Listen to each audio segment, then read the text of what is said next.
ప్రభువైన యేసుక్రీస్తు నామములో మీ అందరికీ వందనాలు. ఈరోజు మీరు ఎలాంటి పరిస్థితిలో ఉన్నా దేవుని వాక్యం మీకు ఒక అద్భుతమైన వాగ్దానాన్ని అందిస్తోంది.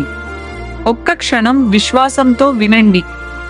భయపడకుము, నేను నీ దేవుడనే ఉన్నాను, దిగులు పడకుము, నేను నిన్ను బలపరతును, నీకు సహాయము చేయువాడను నేనే, నీతిను నా దక్షిణ హస్తముతో నిన్ను ఆదుకొందును. యెషయా 41:10. ఈ వాక్యం దేవుడు మనలను ఎప్పుడూ విడిచిపెట్టడని గుర్తు చేస్తుంది.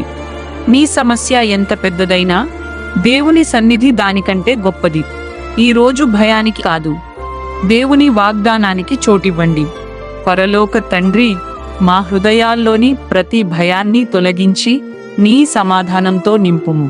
ఈ వాగ్దానాన్ని ప్రతిరోజు విశ్వసించే విశ్వాసాన్ని మాకు అనుగ్రహించుము. యేసు నామములో ప్రార్థించుచున్నాము, ఆమేన్. ఈరోజు దేవుని వాగ్దానం మీకు ఆశీర్వాదంగా ఉంటే ఈ వీడియోను మీ ప్రియమైన వారితో పంచుకోండి. దేవుడు మిమ్మల్ని సమృద్ధిగా ఆశీర్వదించుగాక.